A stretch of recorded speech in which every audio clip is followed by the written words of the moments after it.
Hello my friends and welcome to this random video of random randomness.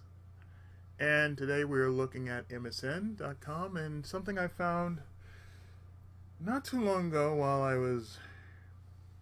I'm in the middle of doing chores.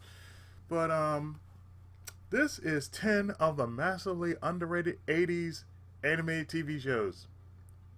So, I mean, if you're like me who grew up during a better time than this, and you remember various 80s shows, especially ones that came out during the golden age of Ruby Spears and Hanna-Barbera,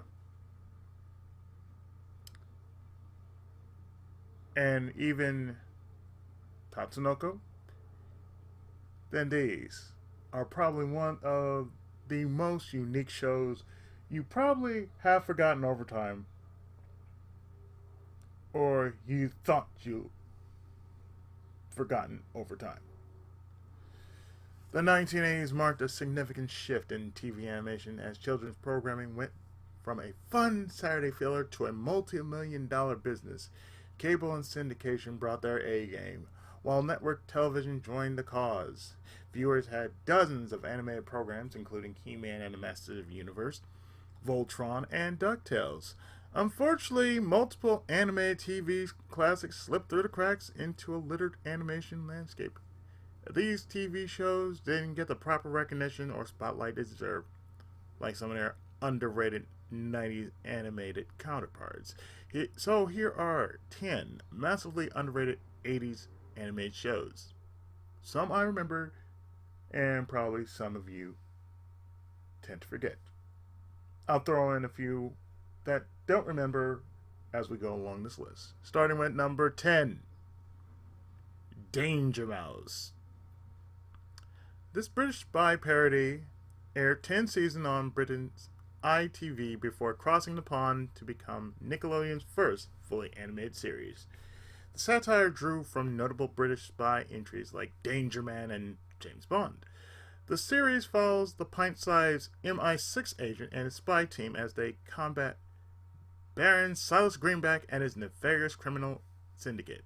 And it went through this from 1981 to 92. Moving on. Despite the show's popularity and acclaim, the spy parody was left out of conversations about the best British animated imports.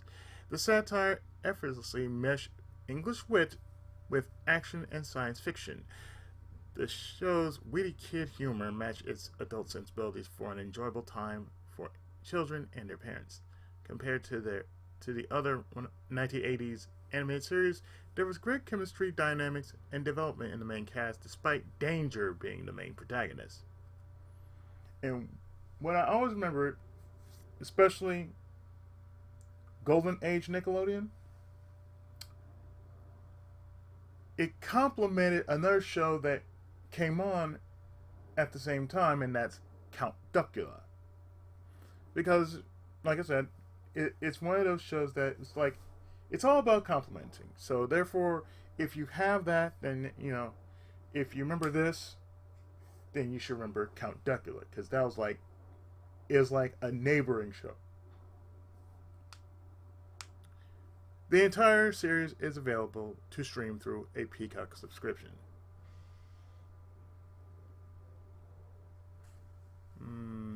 2 seconds here. Okay. Just making sure. I'm washing my clothes while I'm doing this video, so there you go. Number 9. Heathcliff and the Cadillac Cats, otherwise known as Heathcliff. It came out in 1984 to 85, lasted a year. And mind you, there were 2 shows.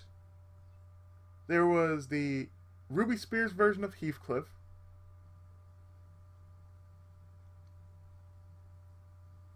that basically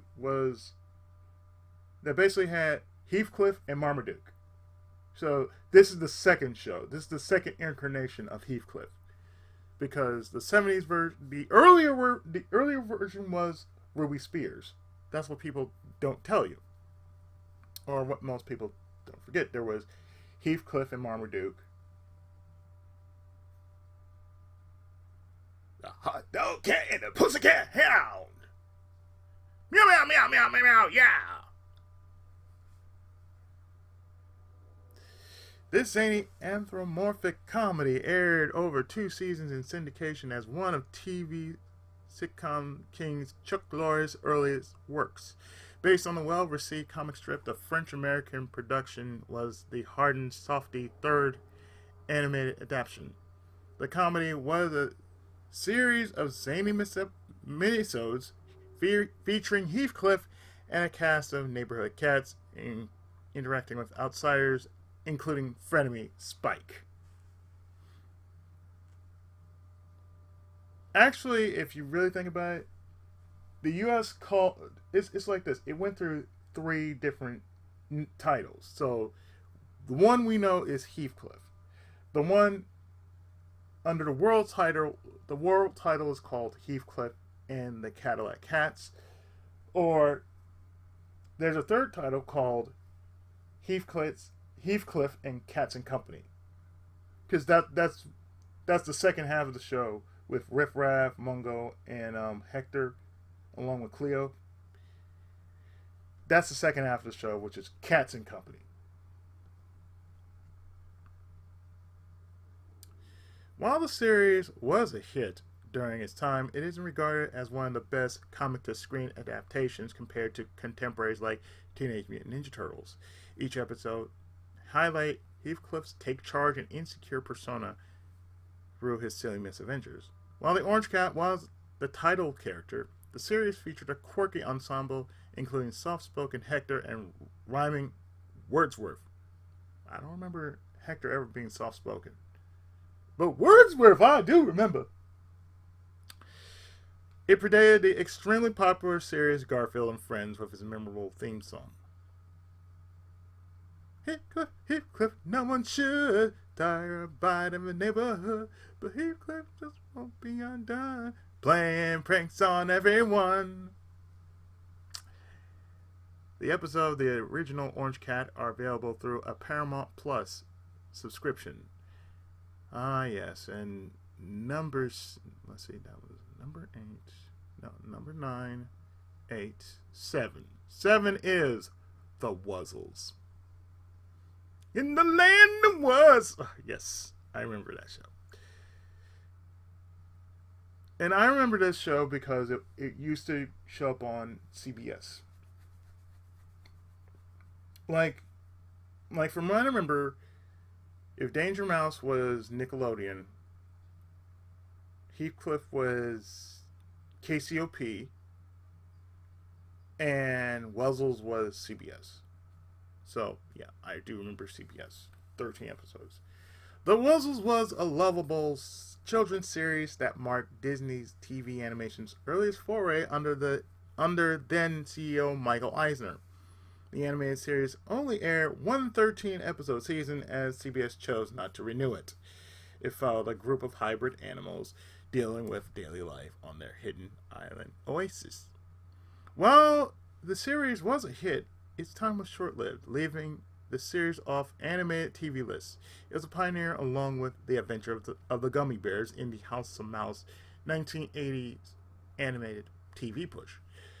During a time of action-oriented fare, the animal group was family-friendly, like its contemporary Care Bears. This concept followed the 1980s model of easily digestible moral stories for children. Watch the entire series by buying or renting on streamers like Amazon Prime Video. Number 6. Everybody remembers this one. Come along with the Snorks. Swim along with the Snorks. So much to see waiting for you and me. Have some fun with the Snorks. Yeah, I remember that show. Which only lasted for 5 years. 1984 to 89. Called Smurfs Under the Sea, this series came from Hanna-Barbera. This underwater Belgian-American production aired 2 seasons on NBC before airing its final 2 seasons in syndication. Different from its cousin, the show focus on a group of teenage snorks led by all-star Seaworthy living in and saving the undersea utopia Snorkland. Living in the Smurfs shadow cast the series as the lesser version. The quirky show mixed modern-day conveniences with a peaceful underwater setting. However, this TV show leaned toward the heroics of most 1980s animated fare. All those heroic efforts catapulted its quirky crew of teenage protagonists, including adventurous all-star brainy Casey Kelp and awkward Demi Finster, to popularity, but with the entire series on streamers like Amazon Prime. Number 5. Mr. T, a pitiful. Anyway, it only lasts for 2 years, from 1983 to 85. This celebrity-endorsed cartoon series was essential viewing as part of NBC's Saturday morning lineup. The show aired 3 episodes weekly from 1983 to 85. The series followed Coach Mr. T and his gymnastics team global travels for competitions while solving story-of-the-week mysteries by building on its namesake popularity and persona. The series capitalized on his ubiquitous. I know I can read that. The series capitalizes on his ubiquitous popularity in the 1980s, as he voiced himself and provided live-action moral lessons. Those lessons were typical of 80s animated children's program. Its mystery-solving plot points were silly and zany. I don't know about silly and zany. Following in line with its unlikely predecessor, Scooby-Doo. And like many of its 80s brethren, the celebrity-centric series had a lot of cheesy one-liners and kid humor. You could buy or rent the series through an Amazon Prime Video subscription. What I can tell you about that show is I have seen quite a few episodes of Mr. Tate in a Facebook group. And let me tell you something. Say what you will about the series, but it wasn't like the only show that came out during the 80s. Because if you remember how the 80s was, anybody who had star power had a show. Gary Coleman had a show. Mr. T had a show. Rambo had a show. Chuck Norris had a show. I mean, even before that, let me see. The 70s, Genie, based off of I Dream of Jeannie, had a show. The Addams Family had a show. It's wild. It's technically wild how many series I can remember back in the day that still has some relevance to now. But yeah, let me tell you, even though they lived like for one season, they lasted so much better than what you see nowadays. It's like 13 is considered one season. Now compare that to say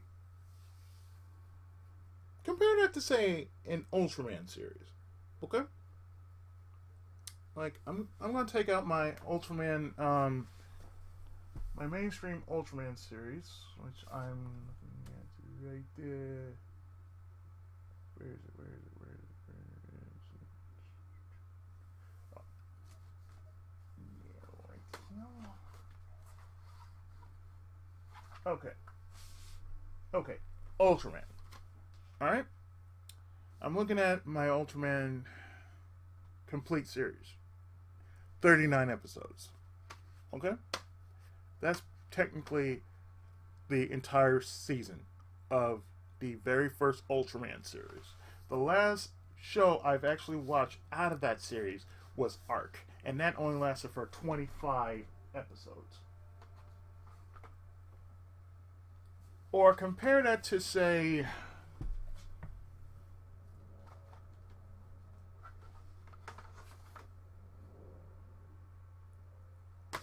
Mobile Suit Zeta Gundam. 47 episodes. 47 episodes. Now, mind you can't see it, but I'm just telling you. Mind you, these two episodes I'm letting you know right now. Or rather, these two shows I have in my hands. They're on DVD format, and for what it's worth, they lasted at least a good couple of weeks. Longer to say, whatever we had in the 80s, they lasted longer.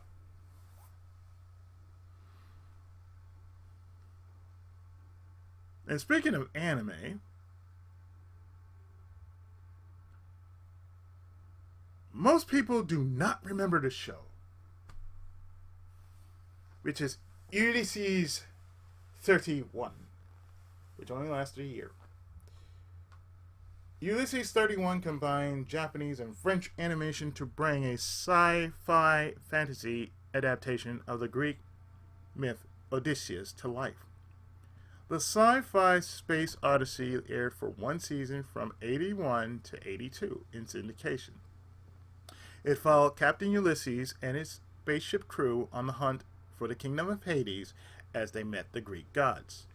After the genre fell out of favor in the 1970s, the sci-fi series fed into the 1980s anime resurgence. However, its name isn't mentioned in the classic anime conversation, using anime aesthetics, with French 2D animation allowed the series to combine action-adventure, sci-fi, and fantasy effortlessly. The winning point was the overarching darker themes and storylines as Ulysses and his son Telemachus went on a treacherous space road trip. Let me tell you, I never seen that series. I only remember I only remember like a few episodes I've seen, but I've never like watched. I've always wanted to watch the whole series, but I never found time to actually sit down and watch Ulysses 31. Had a banging soundtrack though. Ah yes, and this one that I know, I actually have the entire series of this show. The Littles, from 1983 to 85. The quintessential kid series took its spirited slice of life adventures from a beloved children's book series. The American-Canadian-French production The Littles aired from 1983 to 85 over 3 seasons on ABC. Yep, ABC. The family-oriented series followed the Little family's misadventures while living with the human-sized big family, including son Henry. Despite its popularity, the best 1980s children's programming conversation doesn't generally include the animated family series. Compared to other A shows of the era, the show leaned more toward family-friendly kid humor, blending action-adventure and comedy. The animated series explored the difference between the Littles and the human world as they learned to live together. And don't forget to rent every episode on the Littles through an Apple TV subscription. I want to add to the fact that it spawned 2 movies.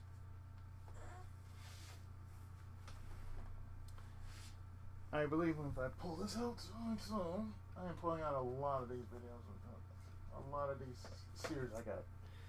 Okay, so yeah, it spawned 2 movies, which is Here Come the Littles and Liberty and the Littles, and it lasted for 29 episodes. So some actually did better than others.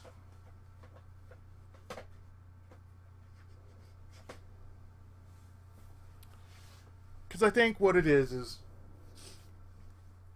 I could say that The Littles was basically a hybrid. Because it had this anime, it had this anime look. Like most shows had this anime look because they had, technically a Japanese animation team doing the work. You could see it in The Littles, Thundercats, Pole Position, Galaxy High. If you don't remember that, that's a TMS show. So yeah, TMS, Tokyo Movie Shinsha, they are responsible for a whole lot of anime that basically came out during that time. And so many people forget TMS was there. TMS was there as part of one of the teams that was working on most of the cartoons that we saw during that time. Oh, especially if you remember later shows during the 80s like Centurions. The Centurions was basically you want mech. That was good mech. Along with Mask. Mask was another one that I could say it was done by Deke. And anybody who remembers Deke remembers Inspector Gadget. Because if you remember, it's like one of the three shows before it, I believe, merged with Saban, was The Littles, Inspector Gadget, and Mask. Among the many shows, but they were prolific during the 80s. I'm actually glad that Shout Factory is streaming Mask, because I've been watching that along with a few other shows I kind of missed out on during the 80s. And I also have the DVD box set of Mask. For those who don't know, Mask stands for Mobile Armor Strike Command. Command with a K, not a C. Moving on. Yes, if you don't know this one. Oh man. This was Nick Jr. I'm telling you, this right here, this is Nick Jr. The World of David the Gnome. It only lasted 1 year, 1985 to 86. Most people would say that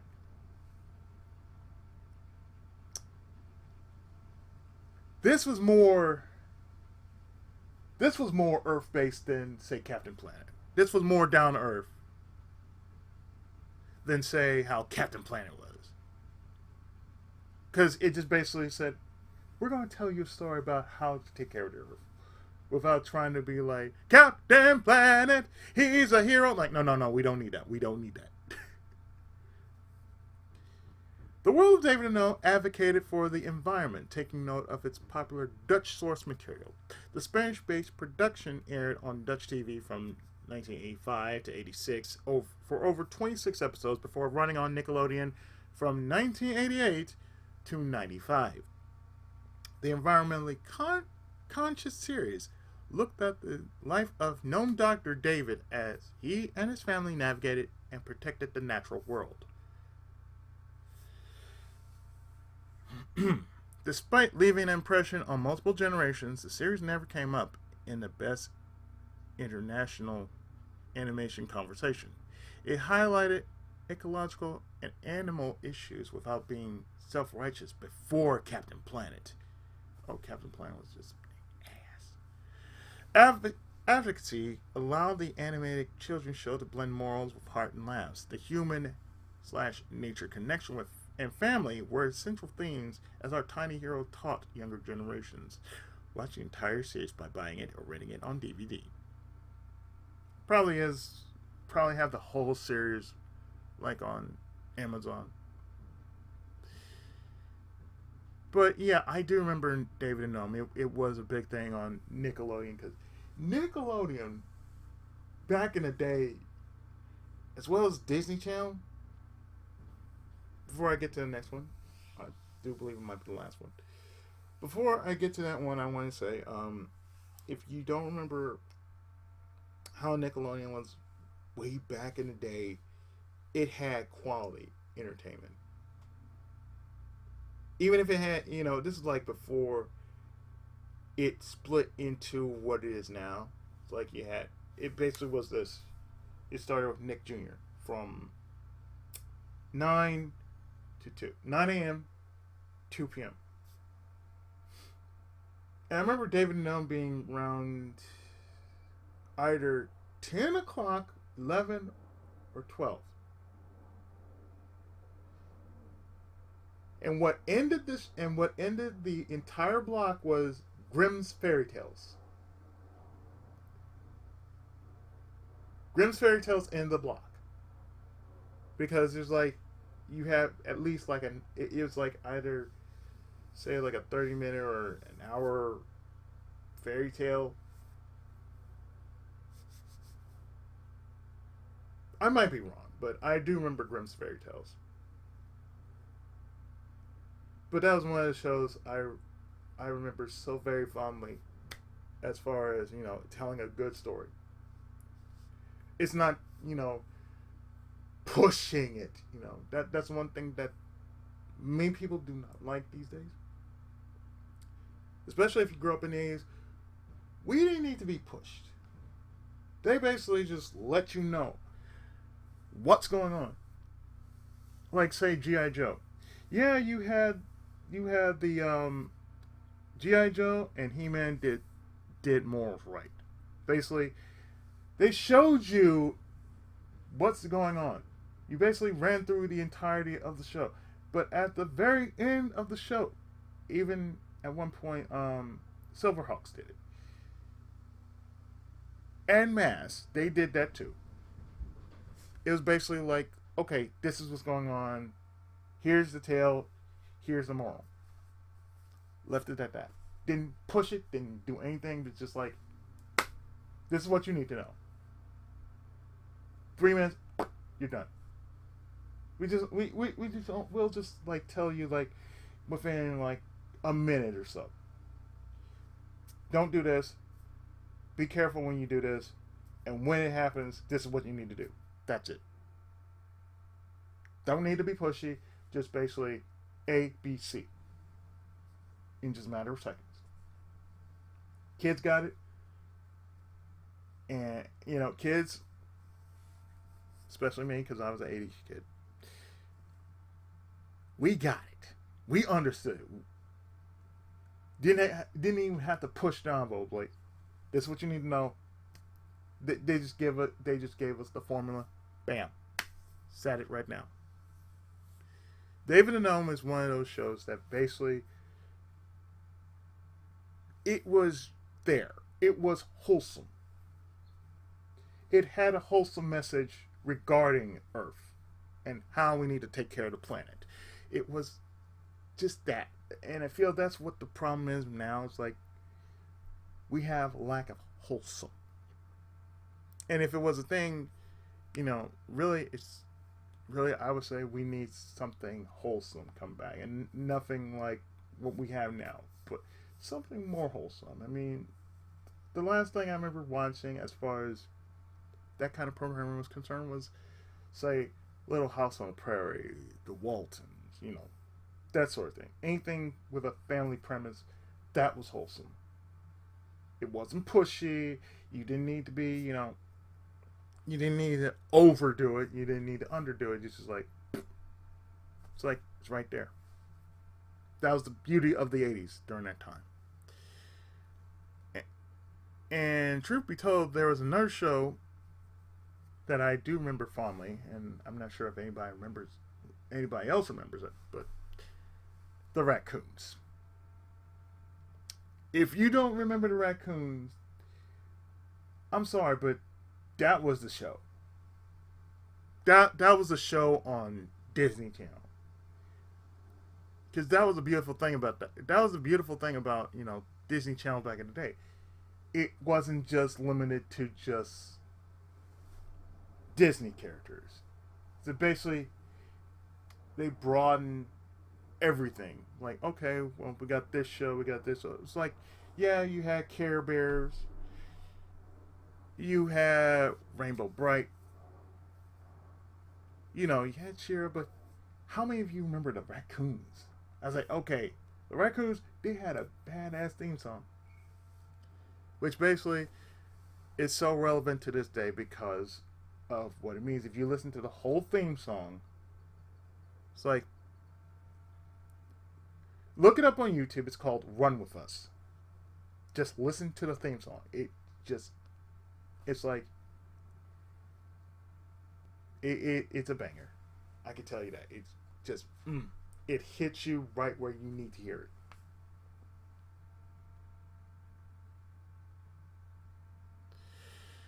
And this last one, oh God, this last one, well, no, it's not the last one. I'm sorry. This is number 2, I believe. This is number 2. Yeah, this is number 2. Number 2, I have not been counting this. I've just been going off. But if you don't remember this one, I'm kind of do and kind of don't. Mapletown from 1986 to 87. This was on Nickelodeon and the Family Channel. And now it's called Freeform. The Japanese import, Mapletown, displayed the simple life of a countryside village. The Slice of Life series aired 52 episodes from 86 to 87 before hopping around on American TV through syndication. Nickelodeon and finally, the Family Channel, now Freeform. The family-friendly series showed Patty Rabbit, her family and friends living and working in 1920s Mapletown. As Japanese culture experienced a resurgence, the Slice of Life series leaned right into that trend. However, it isn't remembered as a classic kids program. Using cute, kawaii aesthetics allowed the series to occupy a more family-friendly space. That angle blended a coming-of-age story, family comedy, and heroism in viewing the village's daily happenings. It built heavily on the community concept, with friendship and family being the central thread. You can buy the series on DVD. That reminds me so much of what I have. Like, I actually have the original Nintendo Nyanki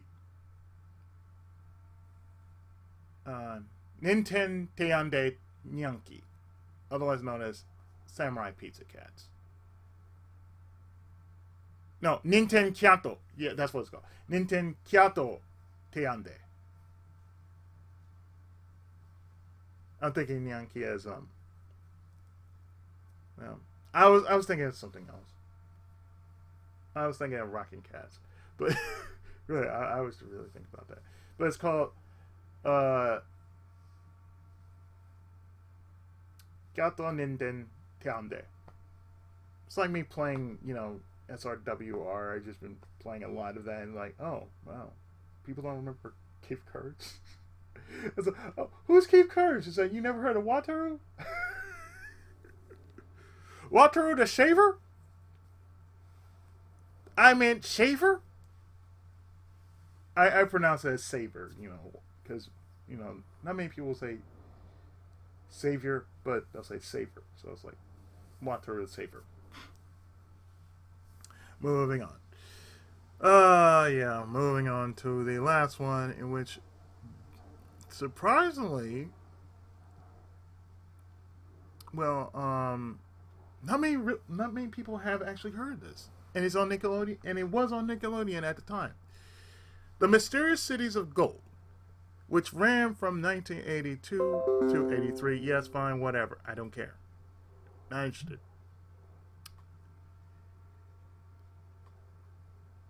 The Mysterious Cities of Gold was a fun and adventurous show that was an early and well-executed example of powerful kids' infotainment. The French-Japanese production aired 39 episodes from 1982 to 83 on international TV before premiering on Nickelodeon in 1986 to 90. That was a sleeper. The historical action-adventure series showed young Spaniard Esteban and his crewmates sailing the Americas for his lost father and the 7 Cities of Gold, much like Mapletown and Ulysses 31. The historical family series tapped into the 80s anime resurgence. However, its global popularity doesn't automatically place itself among the best animation imports. Combining anime aesthetics with French animation allowed the series to draw historical events, scientific and sci-fi aspects effortlessly. This approach blends well with the show's action-adventure and kid humor angle. Unlike other animated series, it built upon the classic hero's journey through a father and son bond. Watch every episode of The Mysterious Cities of Gold by buying or renting on Amazon Prime Video. And these are just a sampling of underrated 1980s anime shows that deserve their flowers. In the meantime, check out the 75 best animated TV shows of all time and some awesome Saturday morning cartoons. Remember, you can find new and old animated gems on our 2024 TV schedule. I don't think so. Moving on. About this series, believe it or not, there's actually a game based on the series on Steam. And I remember I saw it on big wish list, and I said, that is probably one of the most interesting things you'd ever find. And I'm going to pull up Steam like so. Give me 2 seconds, and I will show it to you. So as you can see here, let me move this up. Smidge Beach. Like so. What you see here is this is the game that was based off this animated series. The Mysterious Cities of Gold Secret Paths. And as we check this out,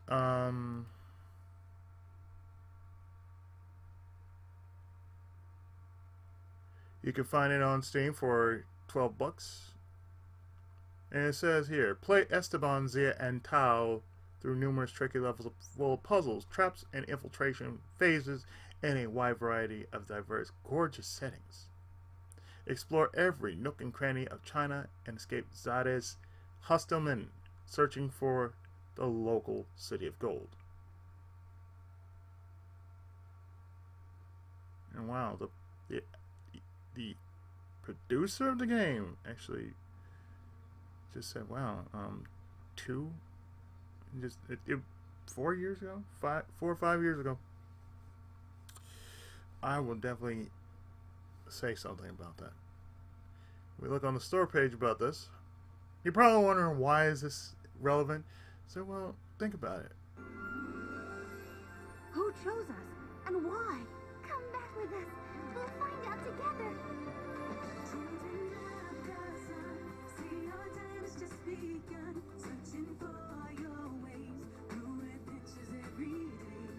Nobody remembers the anime. And mind you, Neko Entertainment developed and published this. So as you can see here, this is pretty impressive.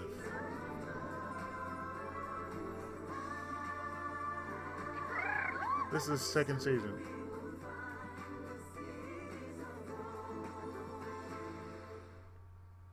So yeah, why is this important? Because, well, why not? It's anime. And it was basically one of the most, not so influential anime, but it was basically one of the most quietly made anime ever known. Right up there with, say, what we all grew up with. But aside from that, you know, that's technically a look at the most notable shows during the 1980s, being it from the early parts to the mid to damn near late parts of it. And I have been your friendly neighborhood Tenkaichi. And I'll see you next time with even more strange and weird things I can find during the wilds of the internet. Until then, take care. See you next time.